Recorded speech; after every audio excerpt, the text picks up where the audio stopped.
Pilot mocks black woman's flight knowledge, only to discover she's an FAA chief inspector. A hush settled across gate 27B as Imani Johnson stood quietly with her carry-on bag, eyes scanning the crowded waiting area. Nearby, a large digital board displayed the flight's delayed status in glaring red letters.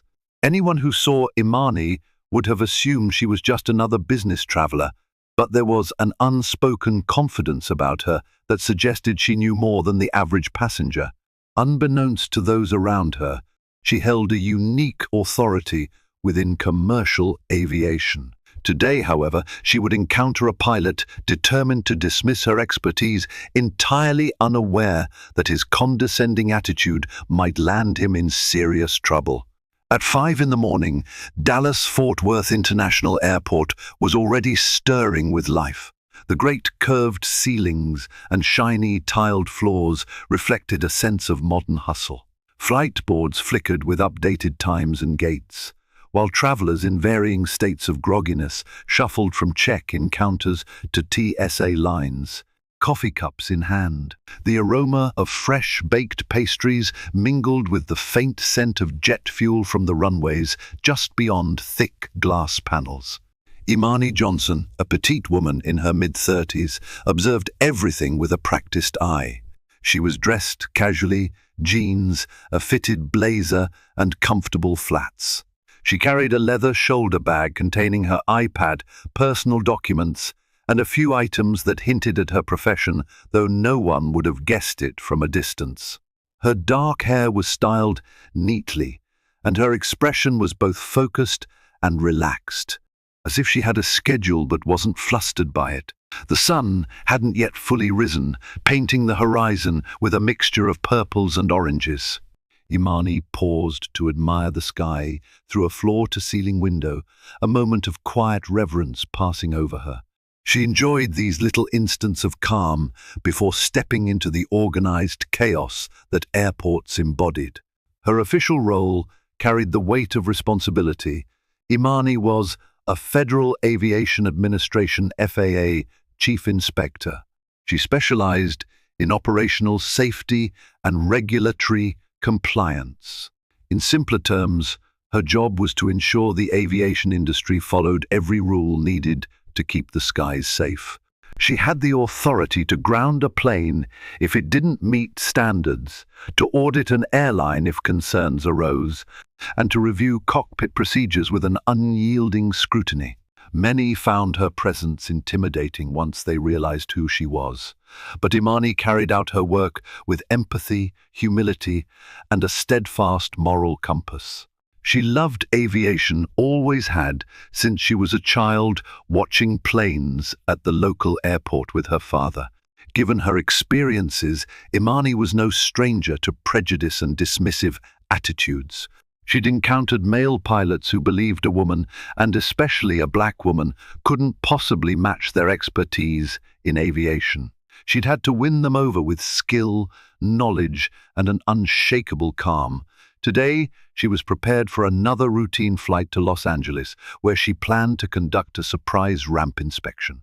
She didn't expect trouble. Still, she never discounted the possibility. If her years in the industry had taught her one thing, it was to be ready for the unexpected. In her early years with the FAA, Imani had been forced to adapt to an environment where few looked like her. She was often the only black woman in the room, and that pressure transformed into a keen sense of responsibility. She had promised herself she'd pave the way for others, show them they belonged in any field of their choosing.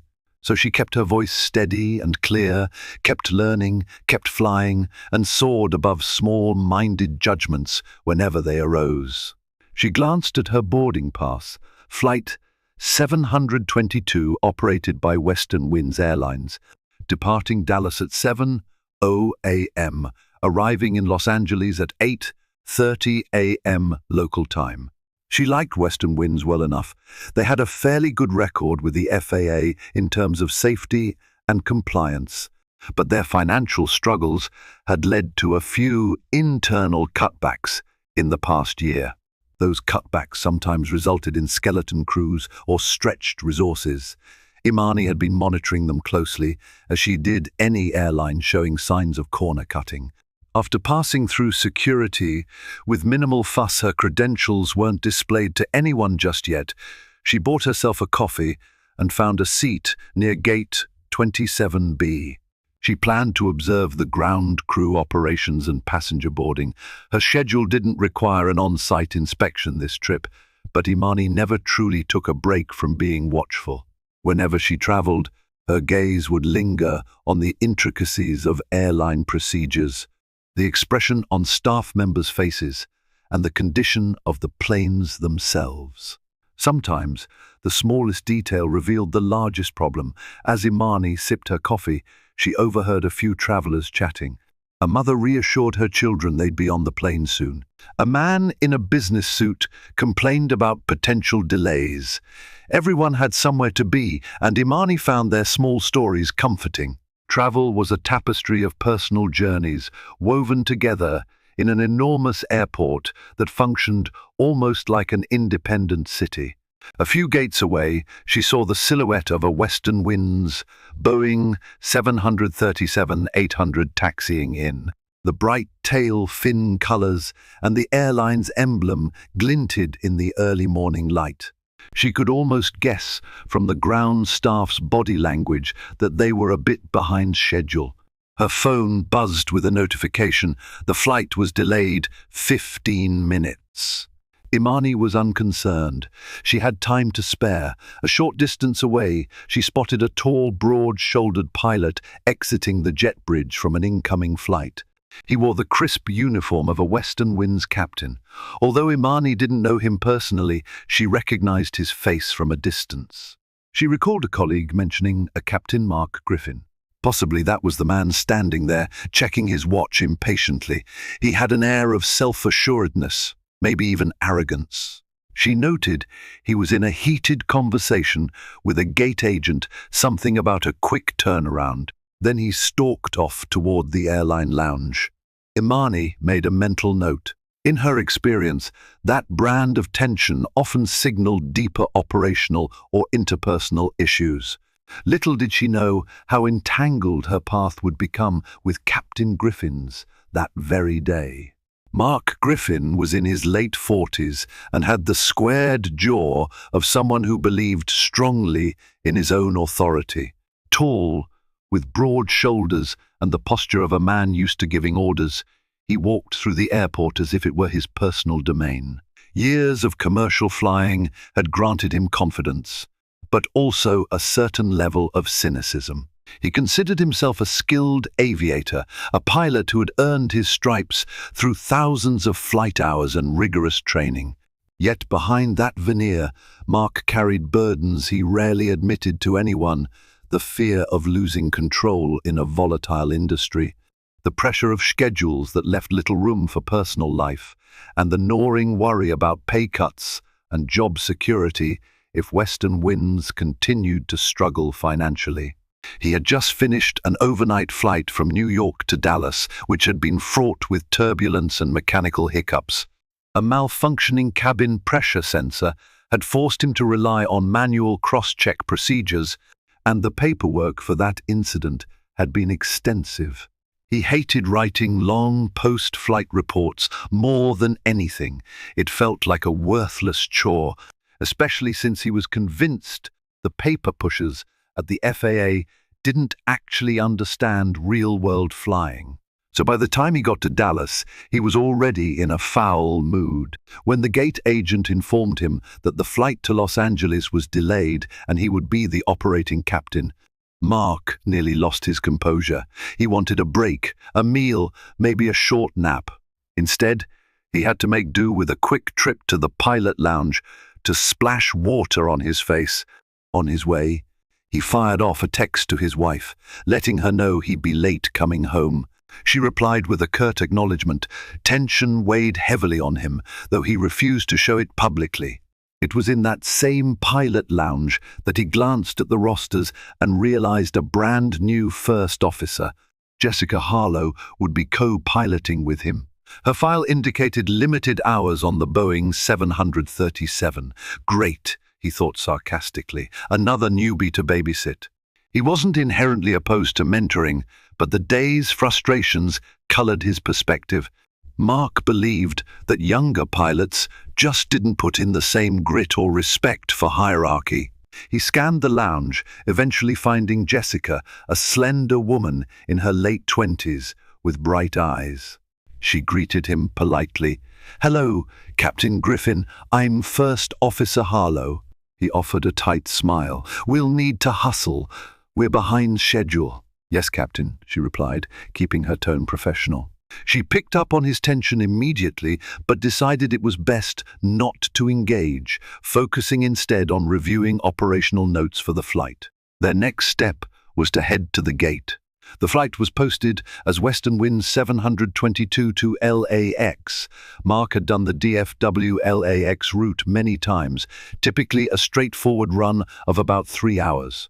As they made their way, he noticed Imani Johnson from a distance.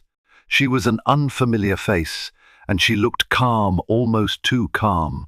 He paid her no mind beyond a cursory glance. He had bigger concerns, ground checks, passenger boarding, and departmental protocols that often felt like hoops to jump through. By 6:40 a.m., Imani stood near the boarding lanes. First Officer Jessica Harlow was already at the podium, signing off paperwork with the gate agent. Their flight had narrowed the delay from 15 minutes to 10, and they hoped to make up more time en route. Captain Griffin arrived, greeting the gate agents brusquely. He barely acknowledged Imani, other than giving her a quick once-over glance that hinted at disdain for any passenger who might slow his day further. Imani, however, stood quietly, studying the subtle tensions between the flight crew members. She caught Jessica's nervous posture, the way Mark tapped his foot impatiently, and the gate agent's forced smile. Yet Imani maintained a low profile. She was traveling in a personal capacity, but knew her position warranted vigilance. When the call for pre-boarding began, Imani advanced with a small group that included older passengers and a family with young children. She overheard Mark complaining to Jessica about civilians who think they know everything. Imani wondered what or who had triggered that remark, but she kept her eyes forward. She reminded herself, "You're not on official business." Still, any sign of disrespect or unsafe practice would be something she noted mentally. Taking her seat, 3A in business class, Imani positioned herself near the front of the aircraft, not far from the cockpit door. Over the years, she'd picked up the habit of selecting seats that granted her a good vantage point. She wanted to see how flight attendants managed the cabin, how the cockpit crew interacted with them, and how swiftly the cabin was prepared for takeoff. She observed the overhead bins, the safety cards in the seatback pockets, the condition of the seats. Everything seemed in order at first glance. As the last of the passengers boarded, Imani noticed an older gentleman struggling to fit his carry-on in the overhead compartment. She stood to assist. "Here, let me help you, sir," she offered, and they managed to angle his bag just right to make it fit. He thanked her sincerely, commenting on how nice it was to see people helping each other. Imani nodded, returning to her seat. Meanwhile, in the cockpit, Mark busied himself with the checklists. APU on, battery on, ground power connected, he called out. Jessica responded promptly, matching his pace. However, Mark's annoyance lingered. He found small critiques for everything Jessica did, from how she read off certain lines of the checklist to her immediate responses on the radio. Jessica tried to remain professional, but she sensed the friction. "Seems all right from the tower," Jessica noted. "Weather is clear toward La, just some light crosswinds near the desert." Mark only grunted. "We'll see," he said, flipping switches. "I've flown through enough to know the forecasts can be worthless." "Keep your eyes open." The undercurrent of condescension was evident. By 6:55 a.m., the cabin doors were closed, the jet bridge pulled away. Imani noticed from her window that the pushback tug approached promptly. She nodded in quiet approval. Ground operations were running efficiently after all. A flight attendant, wearing a Western Winds uniform with a warm smile, explained the safety procedures. Imani followed along, partly out of professional habit. The older gentleman next to her sighed. "I've flown 1,000 times, but you never know, right?" Imani responded gently. "Exactly. It's always good to pay attention, just in case." The plane started to push back, engines whirring to life. Imani felt that familiar sense of awe at the power beneath her, something she'd never grown tired of. She'd experienced it from the cockpit side before, but she still found joy in being a passenger, watching the mechanical ballet unfold. As the plane taxied to the runway, Imani glimpsed Mark and Jessica in the cockpit through the tiny gap in the open flight deck door. Mark wore a rigid expression, posture upright. Jessica managed the radio communication, her voice calm over the intercom. Within minutes, Flight 722 roared down the runway. Imani felt the acceleration push her against her seat. The takeoff was smooth, and she once again admired the skill of even the most stressed pilot. She'd rarely encountered a commercial pilot who couldn't handle takeoff. The nuances in how Mark would handle the rest of the flight, however, were yet to be seen. Once airborne, the plane leveled off at cruising altitude. The seatbelt sign turned off with a soft chime. Flight attendants began their service, handing out beverages and small snacks to the passengers up front. Imani requested a sparkling water, scanning the cabin as she did. The older gentleman next to her dozed off almost immediately after finishing his coffee. From the overhead speakers, Mark's voice filled the cabin. "Good morning, folks. This is Captain Griffin speaking. We've reached our cruising altitude of 35,000 feet. Weather looks clear, and we expect a nice, smooth ride into Los Angeles with just a small crosswind near our approach. Appreciate your patience with the minor delay. We should arrive close to our scheduled time. Sit back, relax, and enjoy the flight," the standard, reassuring script of a pilot. Imani settled into her seat, feeling the gentle hum of the aircraft. She was content to read a novel on her tablet, though her ears remained open to any sign of trouble. She had no idea that soon Mark would put his foot in his mouth in a way that would shift the tone of the entire flight. At around 40 minutes into the flight, Imani decided to stretch her legs. She quietly navigated the aisle, mindful not to jostle other passengers. Making her way toward the front, she noticed Jessica step out of the cockpit for a quick bathroom break. The flight attendant, Kayla, was preparing the beverage cart. Kayla recognized Imani from earlier assistance with the overhead bin. "Ma'am, can I get you anything else?" she asked politely. Imani smiled. "I'm good, thanks. I might just stand for a minute." She lingered near the front galley, sipping the last of her sparkling water. From there, she overheard Mark's voice filtering through the slightly ajar cockpit door. He was speaking to someone, likely a flight attendant, who had stepped inside to offer coffee or a snack. "Yeah, it's always something," Mark was saying. "Either the airline's cutting corners or some armchair expert passenger is complaining. You'd be amazed at the nonsense I hear.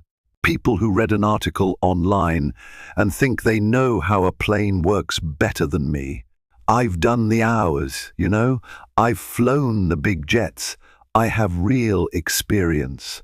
The flight attendant's response was polite but inaudible. Mark continued, "The worst is when someone tries to talk to me about regulations. Believe me, I don't need the FAA's constant interference telling me how to do my job, especially from some pencil pusher who's never touched a flight stick in real conditions." Imani felt her jaw tighten. She wasn't naive. She knew many pilots had frustrations with FAA regulations. But there was something raw in Mark's tone, a resentment that went deeper than mere annoyance. She recognized the archetype, the pilot who believed rules were more of a hindrance than a necessity, who placed personal experience above institutional guidance. She'd encountered that attitude before, and it could be dangerous. Jessica returned from the lavatory, carefully squeezing past Imani in the narrow space. She offered a quick smile before re-entering the cockpit. Imani moved aside, deciding she'd heard enough. She'd remain an observer for now, but Mark's attitude was a red flag. If he was careless or dismissive of regulations, Imani might have to assert her authority. Yet, it was crucial to handle such confrontations discreetly, especially on an active flight. Returning to her seat, Imani tried to focus on her e-book, yet Mark's words kept replaying in her head. She recalled the times she'd worked closely with conscientious pilots who understood the purpose behind each regulation. The best aviators appreciated that the rules were forged from past tragedies, near misses, and the collective knowledge of countless experts. Mark, on the other hand, saw them as meddling. Eventually, Imani dozed off.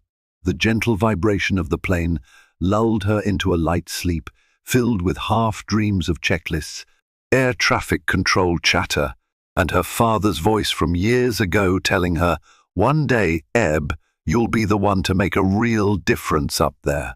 A sudden jolt brought Imani out of her light doze. The seatbelt sign pinged back on. A flight attendant's voice came over the intercom. "Ladies and gentlemen, the captain has turned on the seatbelt sign due to some unexpected turbulence ahead. Please return to your seats and fasten your seatbelts." Imani sat upright, scanning the cabin. She could feel the plane bounce slightly, an indication of mild turbulence. She checked her watch about an hour and a half into the flight. The lights flickered momentarily, but nothing alarming. She felt a tinge of tension, though. Pilots typically warn of known turbulence in advance, so this might have been a sudden shift that popped up on the radar. She mentally noted to watch how Captain Griffin handled it. The older gentleman next to her awoke, blinking in confusion. Imani reassured him softly, "Just a bit of rough air." "Should be fine," he nodded, clasping his hands on his lap. After a few minutes, the turbulence subsided. The seatbelt sign remained on, though, which was not unusual. Pilots sometimes wait a bit to be sure the rough patch has fully passed. Imani quietly studied the engine's pitch and the subtle movements of the aircraft, gauging the skill of the cockpit crew. Everything seemed fine. Then came an unexpected announcement. Mark's voice resounded. "Flight attendants, please prepare for a possible diversion. We've received notice of potential weather disturbances closer to Los Angeles, and we might have to reroute." Imani felt a ping of alarm. She checked the weather radar app on her tablet, though it was a public flight tracking tool, not an official feed. The forecast near LAX showed only mild crosswinds. Maybe there was a sudden front coming in? It wouldn't be the first time, yet Imani's gut told her something else was at play. Could Mark be overreacting, or was there a mechanical issue? The flight attendants moved swiftly, quietly conferring with each other. Passengers seemed confused, whispering among themselves. Imani overheard a woman behind her ask her traveling companion, "What's a diversion? Are we landing somewhere else?" "Possibly another airport," Imani answered quietly over her shoulder, "but we don't have full details yet." Eventually, Mark came back on the intercom. "We're re-evaluating the situation, folks. Sit tight, and we'll keep you updated." There was a hint of annoyance in his voice, as if the entire affair was a personal affront. Imani could only wonder, was this about the weather, or was Mark making a point about something else? The older gentleman next to her turned concerned eyes toward Imani. "You seem to know a bit about flying. Should we be worried?" Imani gave him a reassuring nod. "I'm sure the crew is just taking precautions. It's their job to keep us safe." That was the most diplomatic answer she could give. Inside, she was a knot of uncertainty. Her instincts told her that Mark's approach might be influenced by something more than safety. Maybe he was pushing for a diversion as a statement of authority, or he was truly worried about conditions. Around them, the plane carried on, pressing through the skies toward the west. The flight attendants continued their duties, though with a noticeable edge of tension. Imani decided it would be wise to quietly make her presence known to one of the senior flight attendants, just in case anything more serious arose. She stood as soon as the seatbelt sign turned off and discreetly asked Kayla, "Is everything all right?" The pilot mentioned a possible diversion. Kayla's brow furrowed. "We're not certain." Captain Griffin's in contact with dispatch. Los Angeles approach might be facing heavy winds later in the afternoon, but we're not even close to that time frame yet. We're just following orders. Imani nodded. Understandable. If you need any assistance from an FAA standpoint. She paused, weighing her words carefully. I'm knowledgeable about flight operations. Kayla looked confused. You're with the FAA? She asked in a hushed tone. Imani offered a small smile, but didn't elaborate further. Just keep me in the loop if things escalate, please. I won't step on any toes unless necessary. Kayla acknowledged with a nod, and Imani returned to her seat, not wanting to draw attention. She decided that if Mark's potential diversion was truly for safety, that was fine. However, if it were an unnecessary move due to personal frustration or to prove a point, Imani couldn't stand by and let that happen. She pulled up the FAA flight regulation texts on her tablet, refreshing herself on the specific codes pertaining to in-flight diversions. She was always thorough. An hour later, Flight 722 began its gradual descent, still apparently on schedule for Los Angeles. Whatever Mark's earlier concerns had been, they seemed to have dissipated. The seatbelt sign turned on once more. Passengers prepared their seats and tray tables for landing. The typical hush of anticipation fell over the cabin. Imani noticed, however, that the plane was aligning itself somewhat off the usual approach path she was accustomed to when arriving from Dallas. She'd flown into LAX countless times and recognized certain landmarks. Her curiosity piqued, but she reminded herself that air traffic control might have simply assigned a different approach or runway. Suddenly, the overhead speaker crackled, and Mark's voice broadcast a sardonic tone. All right, folks. Looks like we'll be making a standard approach after all. Whatever weather patterns were rumored have cleared up, and to all you backseat pilots who might have read an article or two online, this is exactly why you leave the flying to the professionals. We'll get you on the ground soon enough. A murmur rippled through the cabin. Some passengers likely didn't realize the implication, but Imani heard the jab clearly. She felt annoyance rise within her. Mark was effectively taunting anyone who questioned his decisions.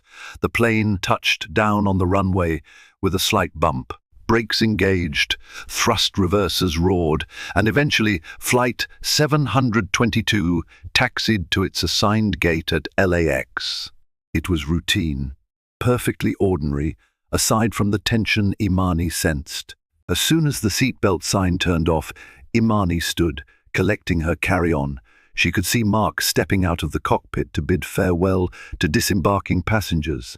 Jessica was close behind, wearing the polite smile expected of flight crew.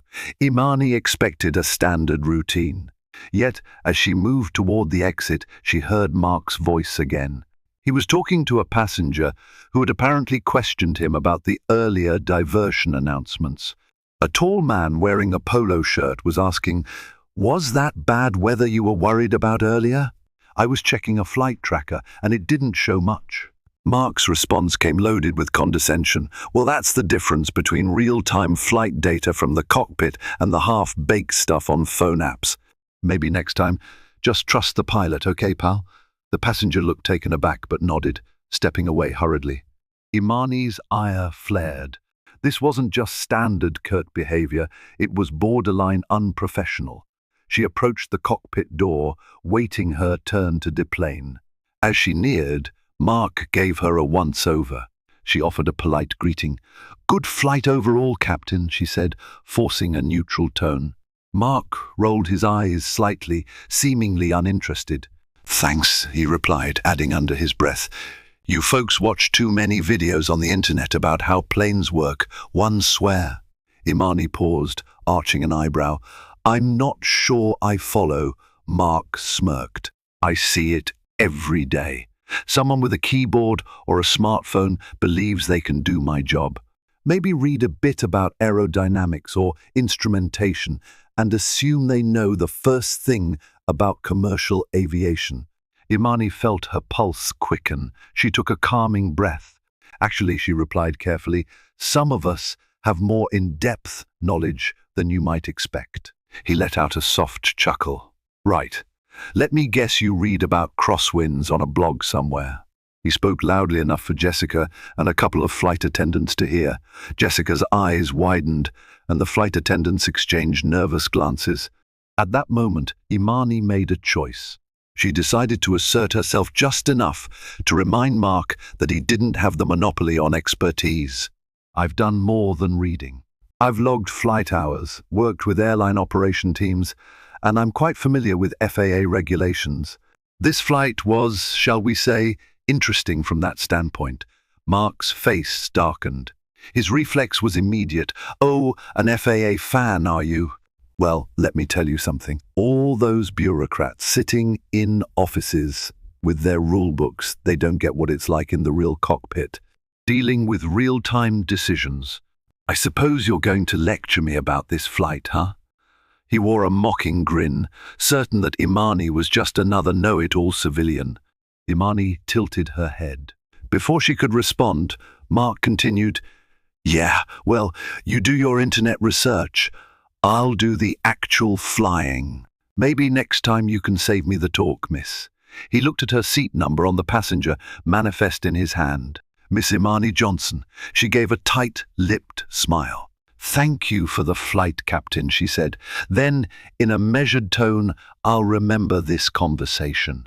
Without waiting for more, she turned and left the aircraft, leaving Mark blinking in confusion. Jessica and the nearby flight attendants sensed something significant had just happened, but Mark seemed oblivious, too proud of himself for having the last word, if he only knew. Imani stepped into the jet bridge, the hum of the ventilation systems filling her ears. She felt her heart pounding. While she was accustomed to being underestimated, Mark's open mockery was grating. She didn't wear her FAA badge in flight because she wanted to avoid unnecessary attention, but at times like these, she pondered the satisfaction that might come from showing her credentials to such a pilot. Still, Imani preferred professionalism over personal vindication. The question was, how far had Mark gone in violating regulations or simply demonstrating unprofessional conduct? It was borderline, but Imani had certainly encountered worse. As Imani reached the terminal, she moved to a seating area near the arrival gate, taking a few moments to compose herself. She pulled out her phone and checked messages. She had an appointment in a few hours, an informal ramp inspection scheduled at LAX for a different airline. She decided she might also discreetly inquire about Western Winds and Captain Griffin. That was within her purview after all. Maintaining a safe aviation environment was her job. A tap on her shoulder startled her. Turning around, she saw First Officer Jessica Harlow. The younger pilot looked hesitant, almost shy. "Excuse me, Miss Johnson," she said quietly. Imani stood. "Yes." Jessica glanced around to ensure no one was eavesdropping. "Look, I'm sorry about Captain Griffin's behavior. I overheard him. That was uncalled for. He's been under a lot of stress, but that doesn't excuse how he talks to passengers sometimes." Imani sighed. "I appreciate that, First Officer Harlow, but please don't feel responsible for his actions." Jessica nodded, her eyes serious. "I just wanted to check if you were all right. And also, you mentioned FAA regulations on board. Are you with the FAA?" Imani studied her for a moment. Jessica seemed earnest, not someone who'd run to Mark with the information. Finally, Imani reached into her bag, taking out a small leather holder. She flipped it open just enough for Jessica to see her identification. The flash of the FAA emblem was unmistakable. Jessica's eyes widened in surprise. Then respect. "Oh my goodness," she murmured. "I had no idea." Imani gave a slight shrug. That's usually the point. I rarely travel on official capacity in uniform or with a big display. I prefer to observe things as they truly are. Jessica swallowed. Well, if you need anything, I can give you my contact information. I've been concerned about some of Captain Griffin's decisions and attitudes lately. But I don't want to overstep my position. I'm still new, and I worry about retaliation. Imani understood the conundrum. Your discretion will be respected, Imani assured her, pulling out her phone. If you want to share anything, you can message me. I'll look into it accordingly, and no one has to know where I got the information. They exchanged details. Jessica's hands trembled slightly, but she seemed resolute. I became a pilot to ensure passenger safety and to do a job I love. I just want you to know that not everyone is like Captain Griffin. Imani smiled warmly. I know, Jessica, and keep that passion for safety. Don't let this environment discourage you. Jessica seemed relieved, nodding in thanks before heading off to debrief with the flight team. Imani watched the young pilot go, her mind already spinning with how to handle the unfolding situation. She was due to meet with an FAA colleague later that day. Perhaps she'd mention Captain Griffin's name, see if any complaints or flags had been raised in the past. By early afternoon, Imani was seated in an office within LAX's terminal complex, going through routine oversight tasks with her colleague, Robert Tang, another FAA inspector. The offices were modest, tucked away from the bustling passenger areas. Large windows overlooked the tarmac, where planes taxied in and out with rhythmic precision. So, Imani, Robert began, how was your flight in?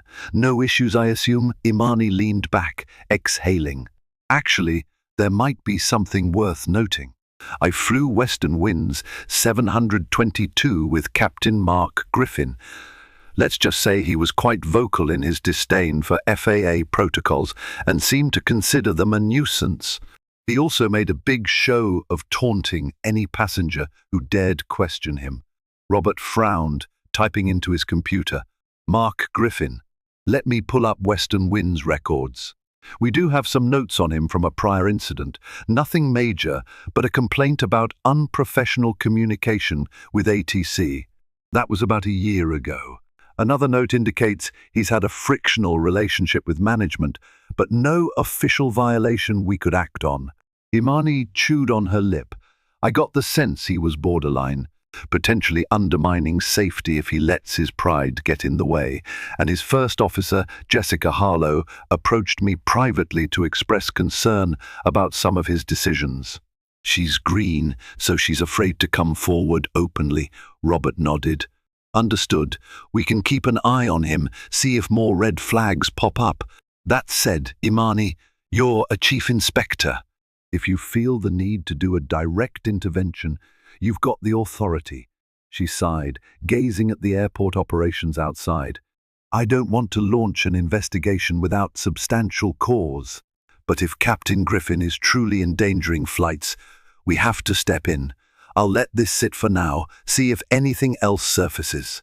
They wrapped up their meeting and parted ways. Imani had several hours before her ramp inspection at 6 p.m., so she decided to grab a late lunch in the terminal. She chose a quiet cafe, ordering a sandwich and a bottle of water. As she sat nibbling on her meal, her phone buzzed. It was a text from Jessica. Captain Griffin's next flight is 4:30 p.m. to Seattle. He's complaining about you, I think. He's telling everyone about this know-it-all passenger. Imani read the message, feeling a mix of annoyance and amusement. She typed back, noted, "Stay safe." Imani briefly wondered if she should do a surprise inspection on that Seattle flight, but she didn't have the immediate authority to alter her assignment schedule for a petty reason. She needed something more concrete, a real cause to suspect a violation of safety protocols. She reminded herself that Mark's arrogance, while unpleasant, wasn't in itself a regulatory breach unless it manifested in unsafe decisions. She finished her lunch, then spent the next few hours overseeing the scheduled ramp inspection for another carrier. Yet Imani's mind kept drifting back to Mark. He was the type of pilot who might eventually let his ego override procedure. Or maybe he was simply mouthy without crossing the line. She'd have to see what the future held. 2 days later, Imani found herself back at LAX, having stayed in town for additional oversight duties. She scanned the departure boards. Her flight home to Dallas was Western Winds 909 at 2:00 p.m. She had half an hour before boarding, so she walked leisurely toward the gate. Her phone vibrated, a text from Jessica. "I just saw your name on the passenger manifest for flight 909. Captain Griffin is piloting that flight." Imani felt her heartbeat accelerate. Fate had handed her a second encounter with Mark. When Imani arrived at gate 35A, she spotted Mark near the desk, once again radiating impatience. He didn't notice her right away. Jessica stood to his side, quietly listening as he vented about a minor mechanical check delaying their boarding. Imani took a seat where she could watch the drama unfold. Mechanics were at the aircraft's nose landing gear, apparently verifying a sensor reading. Imani saw them conferring with airline staff, an expected procedure. She was relieved Western Winds was thorough enough to check any irregularities, rather than ignoring them. Mark, however, looked irate. He paced, occasionally throwing his hands up. Jessica nodded politely whenever he directed his monologue at her, but Imani saw the tension in her eyes. Finally, passengers began to board. Imani queued up in business class. She noticed Mark's sharp glance as she approached the podium. His eyes flickered with recognition. A smirk formed on his lips, as if he relished the opportunity for a round two. Once on board, Imani settled into seat. 2 minutes later, Mark entered, addressing passengers with forced cordiality as they filed down the aisle. He avoided direct eye contact with Imani, but a mocking smile tugged at the corners of his mouth. Imani pretended not to notice, adjusting her phone to airplane mode. The flight attendant secured the cabin, and soon the aircraft pushed back. The engines whined into action. Imani calmly watched the safety demonstration, aware that Mark's presence might be building to another confrontation. This time, however, Imani had no intention of letting him belittle her again, especially if he compromised the flight's safety or the comfort of the passengers. The Boeing 737 soared into the sky, leaving LAX behind. Turbulence was minimal, and the flight progressed smoothly at first. About an hour in, Imani felt the plane level off at cruising altitude. Flight attendants began beverage service, the soft clink of cups echoing in the aisle. But then, Imani noticed something peculiar. The overhead compartments near row 6 were rattling. She glanced around, watching as a couple of passengers looked up nervously. It wasn't unusual for compartments to vibrate slightly in flight, but this seemed more pronounced. Imani signaled the flight attendant. Kayla, the same flight attendant from the previous journey, approached. "Miss Johnson, is everything all right?" "There's a rattling above row 6, Imani explained quietly. "It could be a loose latch or a misaligned bin. Might be nothing, but you may want to check." Kayla nodded. "Thank you, I'll take a look." She walked over, gently opened the bin, rearranged the bags, and ensured the latch was secure. The rattling subsided. As Kayla returned, Imani gave a small smile of appreciation. Just then, Mark's voice crackled over the intercom. "Folks, this is your captain speaking. We're cruising at 36,000 feet, with clear skies ahead. We'll be starting descent in about an hour and a half. Meanwhile, remember to trust your crew if anything comes up. We've got a couple of well-intentioned amateurs on board who might stir concern, but rest assured, we're the experts here." Imani froze. That was unmistakably directed at her. She could see other passengers exchanging glances, confused about whom the captain was referring to. A wave of anger coursed through her. This was beyond poor taste. He was essentially ridiculing her to the entire cabin, implying that a passenger raising concerns about the overhead bin rattle was stirring concern. Imani took a breath, reminding herself of her role. She had the authority to address safety issues, but she also had to maintain professionalism. She signaled Kayla again. "Yes, Miss Johnson?" Kayla asked softly, her eyes uneasy. Imani kept her voice low. "I need a word with the captain professionally. Would you inform him that I'm requesting a brief conversation?" Kayla's eyes widened. In the cockpit, Imani shook her head. "No, we can't break sterile cockpit protocol without cause.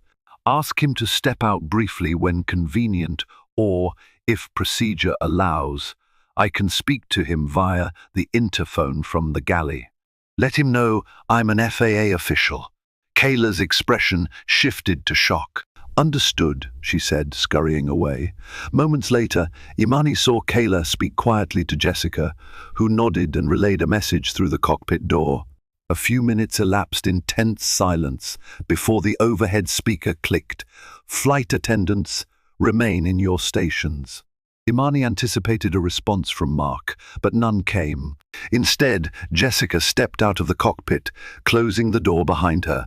She approached Imani, voice hushed. "Captain Griffin refuses to speak to you privately. He said he has nothing to say to a passenger critic." Imani felt her patience wearing thin. She glanced around at the other passengers, aware they were overhearing bits of tension. This was quickly becoming a fiasco. Under normal circumstances, Imani would wait until after the flight to confront Mark. But his brazen attitude, especially after she identified herself as an FAA official, was concerning. She weighed her options. Legally, a pilot has the authority to refuse cockpit access to unauthorized persons during flight. Imani might outrank him in regulatory matters, but in flight, the captain's decisions often stand for immediate flight deck access. Still, Imani had a direct line to the FAA. She could escalate if necessary. "Thank you, Jessica," Imani said. "Please let the captain know that I'll be filing a formal report regarding his conduct. This is unacceptable." Jessica nodded, looking deeply uncomfortable. "Understood," she whispered, heading back to the cockpit. Imani sat down, her heart pounding. This confrontation was the last thing she wanted mid-flight. She believed in resolving issues quietly, but Mark's open mockery was untenable. The remainder of the flight was wrapped in a tense cloud for Imani. She stared out the window at the cottony clouds, trying to calm her racing thoughts. She recalled her father's words, "Stay steady, Imani, storms pass, and the best pilots navigate them with poise." The flight's landing in Dallas was smooth, contradicting the turmoil within Imani. Once the plane reached the gate and the seatbelt signs switched off, Imani stood. She waited as passengers filed out, overhearing comments like, "What was that all about?" and "Did the captain have an issue with someone?" Imani's cheeks burned at the attention. Finally, the aisles cleared. Jessica emerged again, offering a small nod, inviting Imani forward. Imani approached the cockpit door. Mark stood there, arms folded, wearing a smug expression. "So, Miss Johnson, did you have a nice flight?" he asked, sarcasm dripping from his words. Imani met his gaze calmly. "As a passenger, not particularly. As an FAA chief inspector, I'm concerned about your behavior and lack of professionalism." For a second, Mark's confident veneer cracked. "Chief inspector?" he echoed. He glanced at Jessica, who kept her head down. Then he burst out laughing, a harsh, disbelieving sound. "Sure. Let me see some credentials, Chief Inspector." Imani took out her leather ID holder, flipping it open. The official badge and identification were undeniable. Mark's laughter died in his throat. His face paled. Jessica took a step back, as if trying to distance herself from the unfolding scene. The flight attendant, Kayla, stood frozen nearby. "In that case," Mark said, his voice cracking slightly, If you have concerns about the flight, you can file a complaint with the airline. But you have no right to come in here and, Imani cut him off, her voice measured but firm, Captain Griffin, by FAA regulations. If I, an FAA Chief Inspector, witness conduct that compromises the safety or violates any regulatory guidelines, I do have the authority to investigate further, even on the spot, if necessary. She paused, letting her words settle. You repeatedly belittled me, other passengers, and your own first officer. You disregarded a direct request for a professional conversation, which, while within your right, reflects poorly on your willingness to engage with federal oversight. Mark's jaw tensed, eyes darting toward Jessica as if to find support. She offered none. He turned back to Imani, attempting a more placating tone. All right, miss. Johnson Inspector, maybe we got off on the wrong foot. It's been a stressful day, and I didn't realize you were, well, with the FAA. Imani gave a short nod. I'm aware that can be stressful, but your attitude could pose a real risk in decision-making scenarios, especially if you allow personal biases to interfere with objective judgments regarding safety. He swallowed, clearly worried about losing his job or facing suspension. His voice dropped. Well, look, I don't want any trouble. We landed safely, didn't we? No harm done. Imani felt a swirl of emotions. She wanted to both admonish him and show fairness. Safe landings don't negate poor conduct, nor do they undo the possibility that your decisions might one day be compromised by arrogance or a lack of respect for protocols. I'll be filing a formal incident report regarding your behavior. Then it's up to the FAA to decide how to proceed, potentially requiring you to undergo additional training or assessment. Mark's knuckles whitened. He seemed on the verge of snapping back, but he held his tongue. Imani gave him one final, pointed look, then stepped aside. She nodded to Jessica, who whispered under her breath, "Thank you," and Imani walked off the aircraft, heart pounding with a mixture of triumph and lingering anger. In the weeks that followed, Imani completed her official report.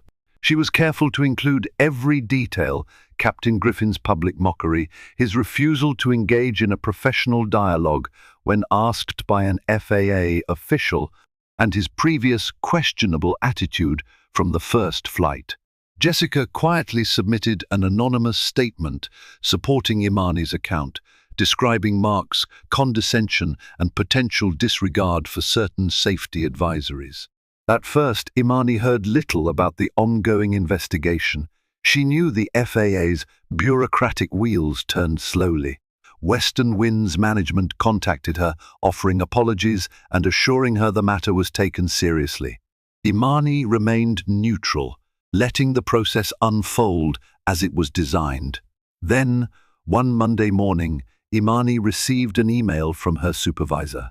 It contained official confirmation that Mark Griffin was being placed on administrative leave pending a fitness for duty evaluation. If the airlines and FAA's joint inquiry found him unfit or in need of remedial training, he could face suspension or potentially lose his license.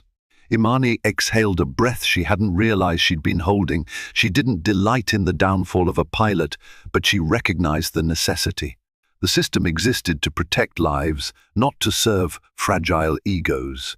Days later, Imani was in her office at FAA headquarters, reviewing documentation on an unrelated matter, when her phone rang. She recognized the voice on the other end. "Mark Griffin, how did you get my direct line, Captain?" Imani asked, trying to maintain a professional tone. He sounded defeated, the arrogance from before replaced by desperation. "The airline gave it to me. I wanted a chance to apologize and maybe talk about my hearing. They're discussing a possible mandatory retraining program, maybe psych evaluation." "Imani, Inspector Johnson. I've been a pilot for over 20 years. This is my life. Without it, Imani sighed. She dealt with calls like this from professionals who realized too late they'd crossed lines. Captain Griffin, I appreciate the apology, but the investigation is still ongoing. It's not personal. You mocked me, yes, but more importantly, you dismissed the importance of safety protocols. That's an institutional concern. Now, the system is doing what it was designed to do, evaluate whether you're fit to continue flying. Mark's voice cracked slightly. I messed up. I see that now. I was stressed about finances, family issues. I let it all bleed into my cockpit persona. I know that's no excuse. If you could maybe say a word on my behalf, that I'm not incompetent, I'd be grateful. Imani was silent for a moment. She recalled the old Imani who might have taken pity and tried to fix everything. But her current position required fairness above all else. Captain, your skill as a pilot isn't in question. It's your attitude. This is a chance for you to address that. The FAA might require you to go through anger management or a specialized course, but it's not necessarily the end of your career. You need to prove you can uphold safety and professionalism from now on. Mark breathed heavily, then quietly answered, I understand. After a moment, he added, I am sorry, Imani. I truly am. She believed he was sincere in that moment. People often are once facing consequences. Whether it would stick, she couldn't say. I accept your apology, Captain. Good luck with the hearing. They ended the call. Imani stared at her phone for a while, her mind drifting back to when she was a trainee inspector, starry-eyed but already aware of how prejudice and pride could corrode aviation safety. She thought about Jessica, how she had stood for what was right, despite fear of repercussions. Imani smiled at the knowledge that times were changing, bit by bit. A month later, Imani received an update. Mark Griffin had been mandated to complete a behavior modification program specifically focused on cockpit resource management and communication. His license wasn't revoked, but he was temporarily grounded and needed to pass a series of evaluations. Jessica Harlow sent Imani a triumphant text. He's on probation, but at least he's getting help. I feel safer already. Imani texted back her congratulations, reminding Jessica to remain diligent and supportive, yet firm in her own career path. The chain of events served as a powerful reminder of Imani's mission in the FAA. It wasn't just about rules for the sake of rules, it was about safeguarding human lives, passengers and crew alike. Mark's mocking behavior, fueled by arrogance and stress, could have led to dire consequences under a worst-case scenario, but the system had responded, ensuring accountability. Imani continued her work, traveling from airport to airport, performing inspections, auditing paperwork, and sometimes boarding planes as an undercover passenger. Over time, she realized that with each confrontation and each resolution, she was helping mold a safer aviation industry.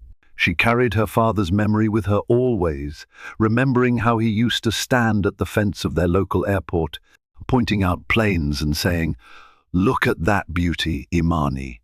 One day, you'll be the one ensuring it stays in the sky, safe as can be." She was living that prophecy, each step forging a path for the next generation of women, and especially women of color who would follow in her footsteps. The day she spotted another young black woman wearing an FAA badge at a conference, Imani smiled, offering guidance and camaraderie. The world was slowly changing for the better, and she was proud to be part of that shift. Some months later, she even received an email from Mark, telling her he had passed his evaluations and had a renewed respect for the systems in place. Whether he fully reformed or not, Imani couldn't say, but she liked to believe people could grow when confronted with their misdeeds. And so, from a chance encounter on Flight 722, Imani Johnson reaffirmed her commitment to ensuring the skies remain open and free from prejudice, free from reckless pride, and open to anyone with the dedication to uphold the highest standards of aviation safety. Before you leave this video, remember that real change happens when stories like Imani's are shared far and wide. The aviation world relies on collaboration and accountability. It thrives when each voice, from captain to passenger, is respected for its potential contribution to safety. While Captain Griffin's downfall might feel like comeuppance, it's also a wake-up call for everyone who thinks arrogance belongs in the cockpit. Imani's unwavering courage reminds us that no voice should be silenced because of prejudice or pride. The next time you see an injustice or spot something that just doesn't feel right, speak up. Silence never solved a problem. If you found this tale moving or eye-opening, do your part in keeping these conversations alive. Hit the like button, share it with friends, and subscribe to our channel so we can bring you more stories that amplify truth and inspire action. Safe travels.